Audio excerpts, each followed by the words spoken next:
make a pact with the Geek Legion of Doom.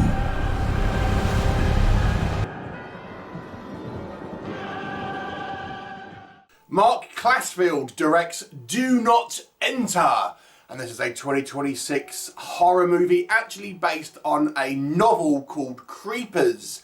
Now, I've not read the novel, so I couldn't tell you how accurate this is of an adaptation, but Creepers is the name of this group of urban explorers who are also influencers, and they're not particularly kind of popular at the beginning of the movie, but they discover that there is this hotel which has been abandoned and shut down and had mob connections, and apparently there's this stash of money which has been hidden in there somewhere. No one can find it, so they decide to go and check it out in hopes of ultimately sort of bringing their social media kind of attention and kind of profile upwards.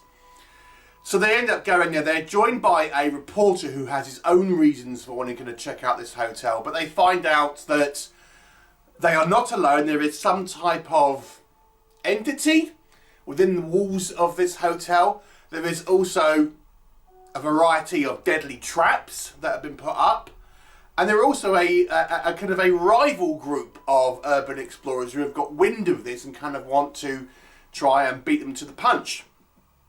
What will happen? You'll have to watch the movie and find out. So, let's discuss. What is the positives with this one? What works in this movie's favour? I will say when I started watching this, I was actually quite impressed with the level of production design here. It actually feels like it's a reasonable budget has gone in behind this, because it feels like the movie is put together with some pretty impressive kind of like set design, location shooting, kind of set pieces and things like this. This kind of hotel, for example, we see a variety of different kind of internal rooms and things, and it looks like massive and it's well decorated. It's going to look sort of suitably creepy, and there's a variety of kind of things that will you know, for example, there's this tree in the middle of this kind of hall. It all has these phones and cameras that are kind of like tied to it, hanging off it, and it kind of implies that anyone that's gone looking, this is the kind of all that remains of them and things like this. So there's a few kind of like things here that I just think look and are presented pretty well, I have to say.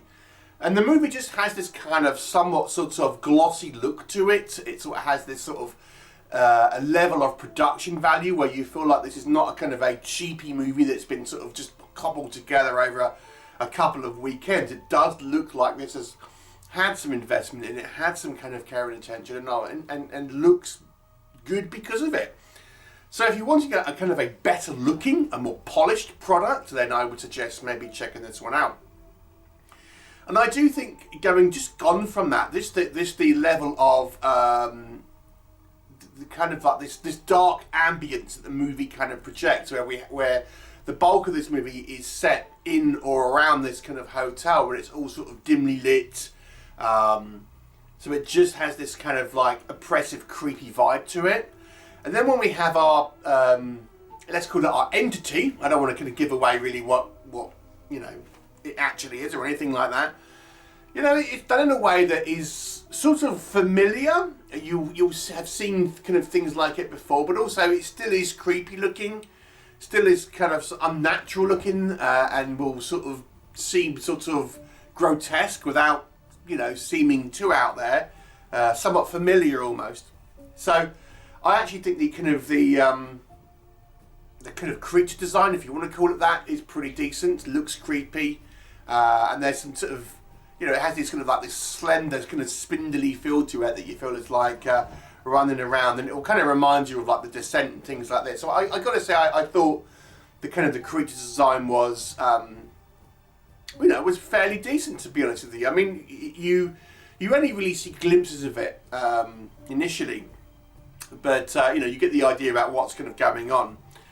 I think our cast do a pretty good job. I don't think they're asked to do, you know, huge amounts of heavy lifting in regards to acting ability, but nonetheless, I do think everyone here did a sort of a decent enough job, and you kind of get the sense of who they are. They're very like Gen Z, so or Gen Z I should say, I am from the UK after all. You know, so with those kind of sensibilities and the whole influencer thing, I think maybe a little bit of a, I think some people of a certain age might turn their eyes up at things like that. But it's clearly designed to try and attract kind of a younger audience. And you do have the character of Frank, who is the reporter, who is a little older than the rest. That's a kind of a, maybe an olive branch to some older audiences there. So it's trying to kind of appeal to sort of to a multiple demographics, I should suspect. But I do think that everyone here does a decent enough job in their kind of roles, and they're kind of likeable or unlikable depending on if they're supposed to be or not. I mean, maybe they're a little broad, but you know, they're decent enough performances, I would suggest. And I think the movie just has this kind of interesting hook. There's a lot going on, really. As I say, we've got the urban exploring sort of. Generally, we've got the kind of the traps. We've got a rival group that are, you know, also pretty dangerous. And then we obviously have the creature itself, and then the mystery about what is actually going to happen. So there's a fair amount kind of going on here to kind of keep you interested. So what doesn't work in this movie? So I think, as I've kind of mentioned, the characters are likeable, but they are somewhat broad. They do seem like kind of influencer stereotypes, which isn't going to be for everyone. Let's just kind of say it there. I mean, we have this kind of rival group, and they just seem so villainous.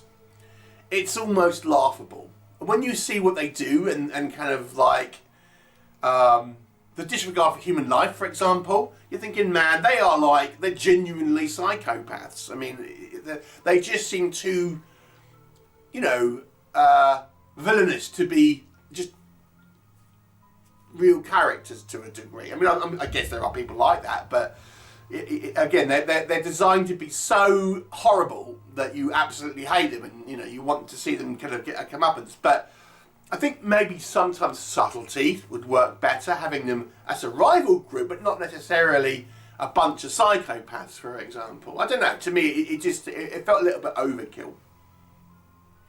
For me, this kind of goes into, I think, which is the main problem for me here, and this is probably the script. Now, again, I don't know how accurate this is to the book, but there's just so many sort of silly things that happen in this movie, and just kind of things that just seem, at best, highly unlikely, and at worst, completely impossible.